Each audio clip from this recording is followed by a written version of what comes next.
Hi everyone. Since my first ever book review was positively received, I've thought about doing another one, and I've decided to do a lot more in the future. So I already made myself a list of Russian books that I want to read in the future.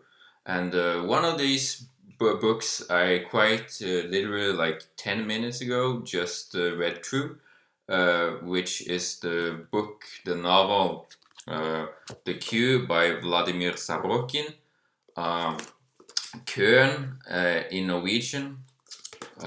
Yeah. And of course, I read this, as you can see, I read this book in Norwegian.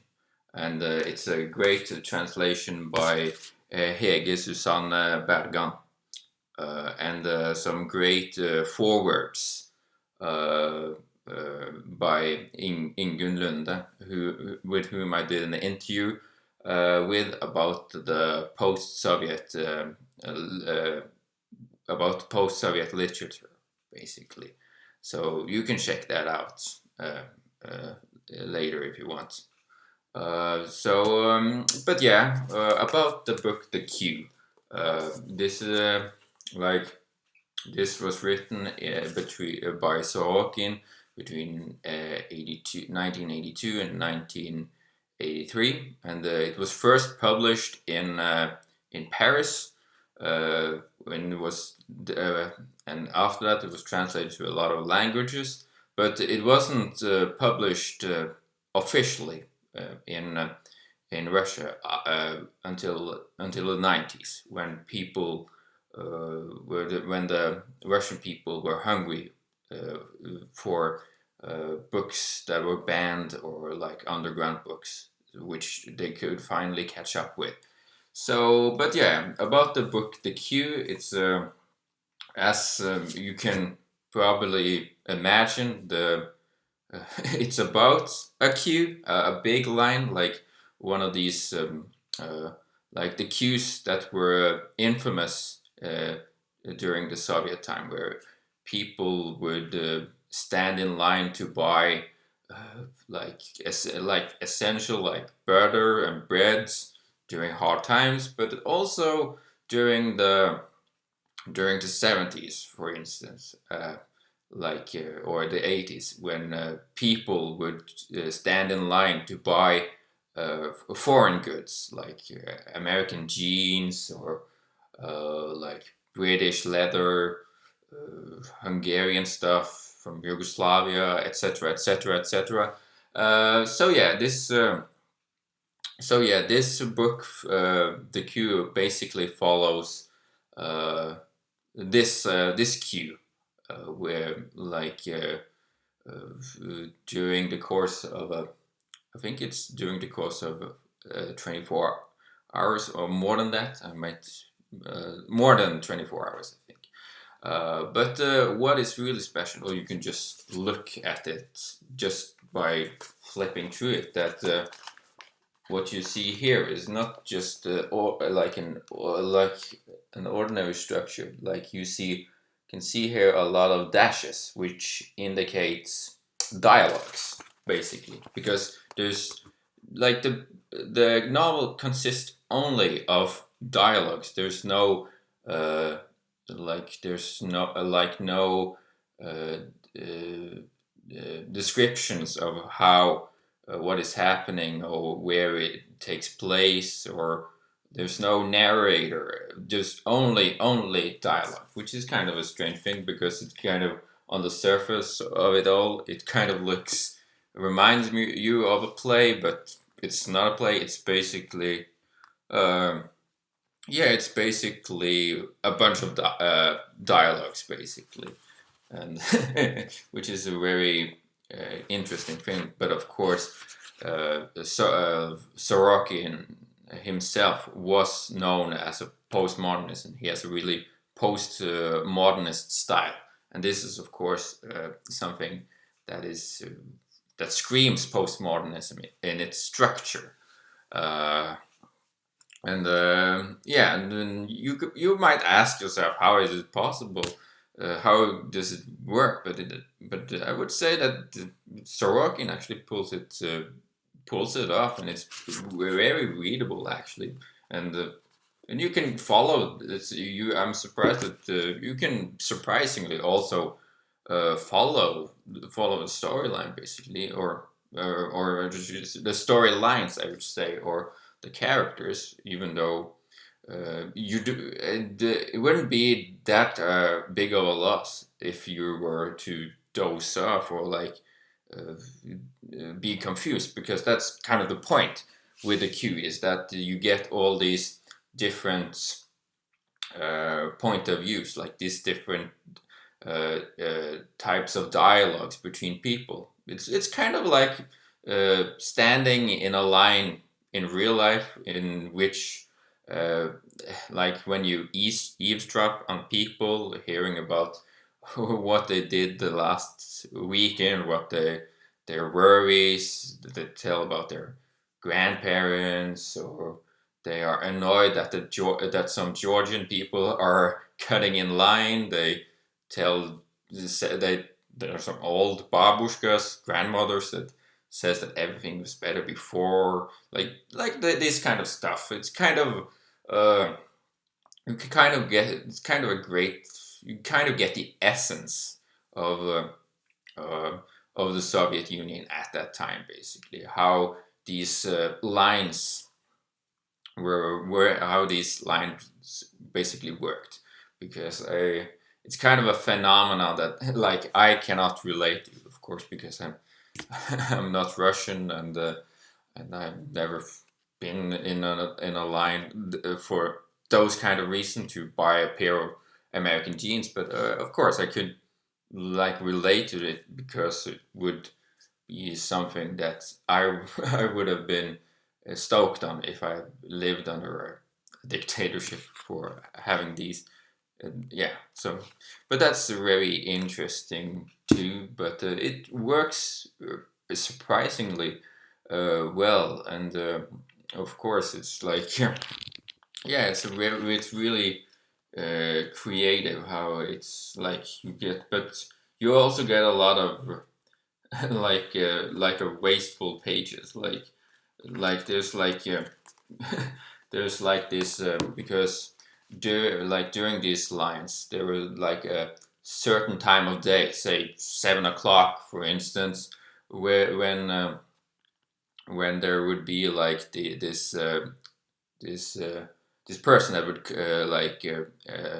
with a list, like from the store, would basically yell every people's name, and they will receive a number, and they would and the people with that number would reply, and they would be xed off the list, or even written off the list if they were not present, and they would usually paint the write the number on the hand, which was pretty normal, and you have like maybe 40 pages where they where the lady that wants to that's are writing all the names down, like you have like she would basically ask uh, Stroganoff, and then the next line of dialogue would be here, yes, Gorbachev, yes, Shirokin, yes, uh, Kutskaya, next, yes, and so on and so on. So that was really, yeah, you and that also were pretty. That makes it also very easy to get through the book, because a lot of these pages was basically dead weight, and you also had like empty pages, which would symbolize, which would kind of symbolize that the people in the queue were sleeping, because literally people would, especially during the summer month, would actually sleep in the street in order to in order to get these goods actually, and that and the book symbol like kind of uh, uh, simulates that by having a lot of empty pages, basically. And and there's also, yeah, maybe, yeah.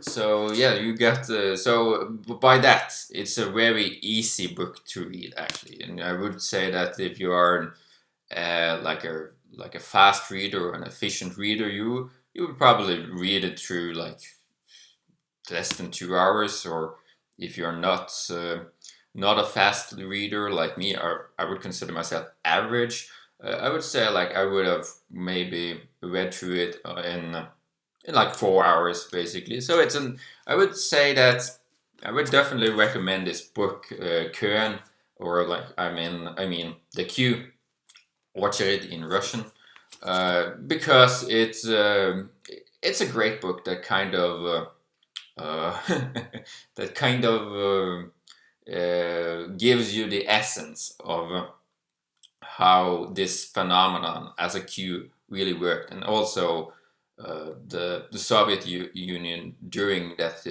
period of time in which it was written. Because and also it's really interesting because in the at the end uh, of this book, at least this copy, it's the afterwards by the author, like the epilogue by the author, like that basically gives us a history lesson of how this phenomenon, this Soviet cues came into existence, and he also has like this and how the cues are kind of the part of the Soviet soul, and that it also goes so far as comparing it to a kind of a replacement or a substitute for religion, also to some extent.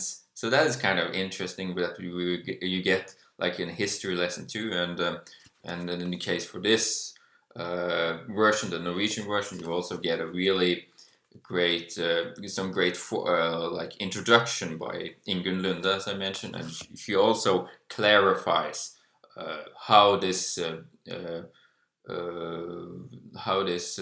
novel should be read, or like the structure, and how like what empty spaces basically mean. But I would say that you get it's pretty understandable without any like with just dialogue. So it's really interesting. So if you like, you can like, if you want to have some fun literature, because it's really fun. Like most, I would say that a lot of it, because it's a joyful novel. It's kind of, there's a lot of all types of humor, some dark humor, some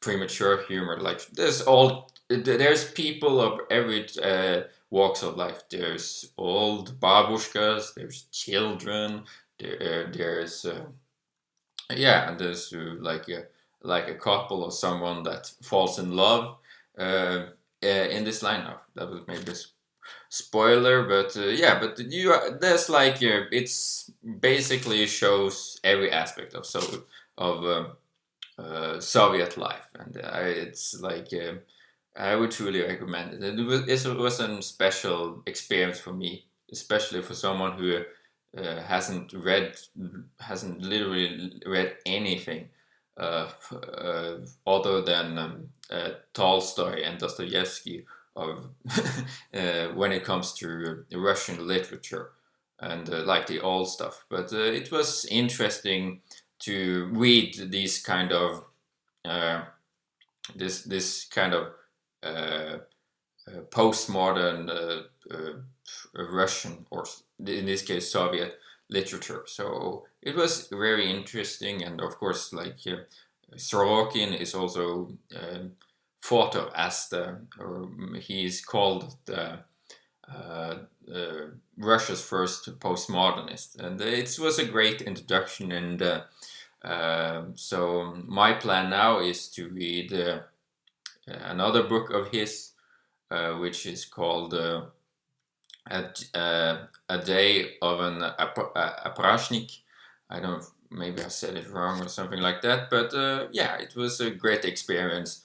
Uh, it was a great introduction for me to Sorokin's work, basically, and I hope that you will also enjoy this novel. It might be strange, but you get into the strangeness, this craziness. So, with that, I would say have a good read, folks. Bye. До свидания.